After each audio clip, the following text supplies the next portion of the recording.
আসসালামু আলাইকুম রাহমাতুল্লাহি ওয়া বারাকাতুহু। সুপ্রিয় সম্মানিত দর্শক ও শ্রোতা, আশা করি মহান রব্বুল আলামিনের দয়ায় আপনারা সকলেই ভালো আছেন। সুপ্রিয় সম্মানিত দর্শক ও শ্রোতা, আজকে হযরত ফাতেমা রাদিয়াল্লাহু তাআলা আনহা থেকে একটি ঘটনা বর্ণনা করব।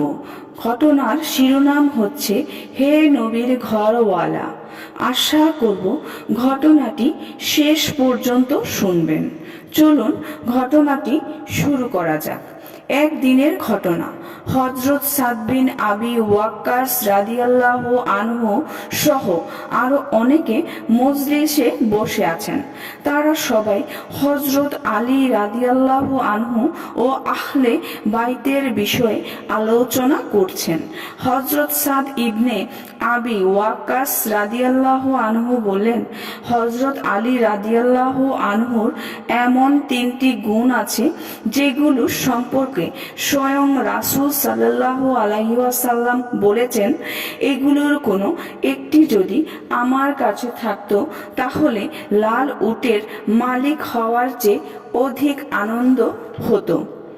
আমি রাসূল সাল্লাল্লাহু আলাইহি ওয়াসাল্লামকে কোনো এক যুদ্ধে হযরত আলী রাদিয়াল্লাহু আনহুকে বলতে শুনেছি, তুমি কি এতে সন্তুষ্ট নয় যে তোমার মর্যাদা আমার কাছে এমন যেমন হারুন আলাইহিস সালামের মর্যাদা ছিল হযরত মুসা আলাইহিস সালামের কাছে?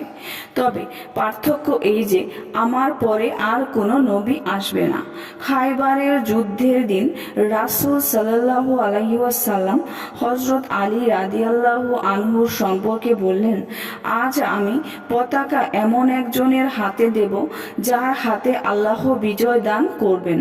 সে আল্লাহ ও তার রাসূলকে ভালোবাসে, আল্লাহ ও তার রাসূলও তাকে ভালোবাসেন।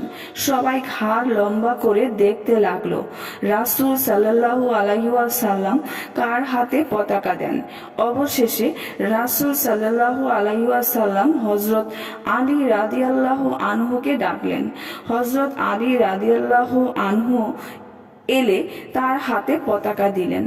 যখন এই আয়াত নাজিল হলো, হে নবীর ঘরওয়ালা, আল্লাহ তোমাদের কাছ থেকে অপবিত্রতা দূর করতে চান, তখন রাসূল সাল্লাল্লাহু আলাইহি ওয়াসাল্লাম হযরত আলী রাদিয়াল্লাহু আনহু, হযরত ফাতেমা রাদিয়াল্লাহু আনহা, হযরত হাসান রাদিয়াল্লাহু আনহু এবং হযরত হুসেন রাদিয়াল্লাহু আনহুকে ডেকে বললেন, হে আল্লাহ, এরাই হলো আমার পরিবার ও সন্তান। সুপ্রিয় সম্মানিত দর্শক ও শ্রোতা, আজকের ঘটনাটি এই পর্যন্তই।